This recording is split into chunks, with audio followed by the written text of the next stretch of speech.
राधे राधे भक्तों, आइए सुनते हैं माघ महात्म 16वां अध्याय। कार्तवीर्य कहने लगा कि हे भगवान, वह राक्षस कौन था और कांचन मालिनी कौन थी? उसने अपना धर्म कैसे दिया और उनका साथ कैसे हुआ? हे ऋषि, अत्रि ऋषि की संतानों के सूर्य, ये कथा सुनाकर मेरा कौतूहल दूर कीजिए। तब दत्तात्रेय जी कहने लगे कि हे राजन, इस पुरातन व चित्र इतिहास को सुनो।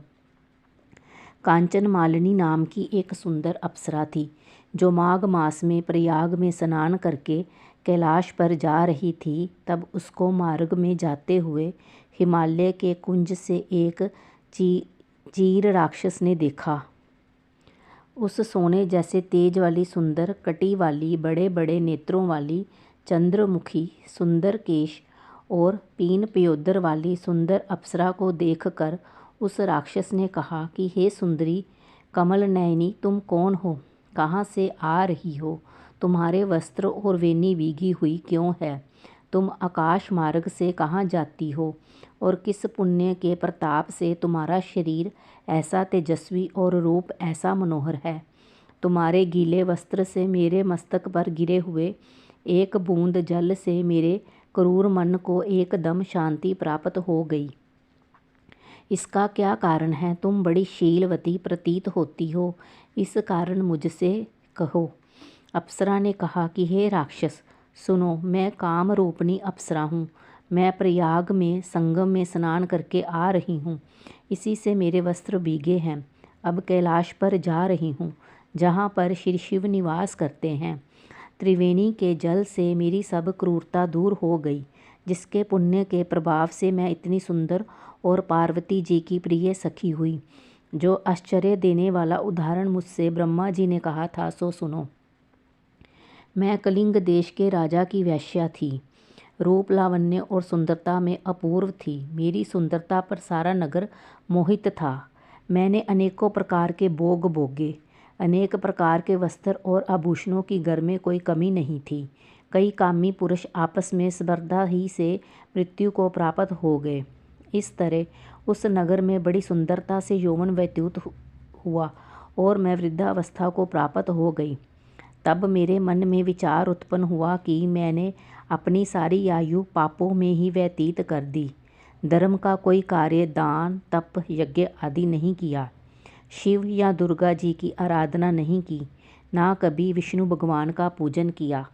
इस प्रकार अशांत चित्त से मैंने एक ब्राह्मण की शरण ली, जो वेदों का ज्ञाता और ब्रह्मनिष्ठ था। मैंने उनसे पूछा कि मेरा निस्तार किस प्रकार से हो सकता है। महाराज, साधु सज्जन अच्छे और बुरे सभी पर दया करते हैं, इसलिए मुझ दीन पर भी कृपा करके मुझ कीचड़ में डूबी हुई को पकड़ कर उबारिए।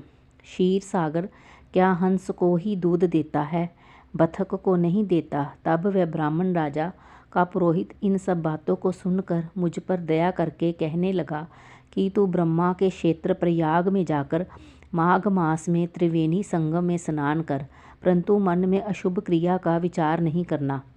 पापों के नाश के लिए महर्षियों ने तीर्थ स्थान से अधिक और कोई प्रायश्चित नहीं बतलाया। प्रयाग में स्नान करने से तू अवश्य पवित्र होकर स्वर्ग को जाएगी। हे बामनी, पुराने समय में गौतम ऋषि की स्त्री को देखकर इंद्र ने काम के वशीभूत होकर कपट वेश में उससे भोग किया था। इसीलिए ऋषि द्वारा श्राप दिया गया और उसका शरीर अत्यंत लज्जा युक्त हजारों भगों वाला हो गया। तब इंद्र नीचा मुँह करके अपने पाप कर्म की बुराई करने लगा। मेरू पर्वत के शिखर पर स्वच्छ जल वाले सरोवर पर एक स्वर्ण कमल से भरे हुए कोटर में घुस गया और अपने पाप को धिक्कारता हुआ कामदेव की बुराई करने लगा कि ये सब पापों का मूल है। इसके ही वशीभूत होकर मनुष्य नरक में जाते हैं और अपने धर्म, कीर्ति, यश और धैर्य का नाश करते हैं।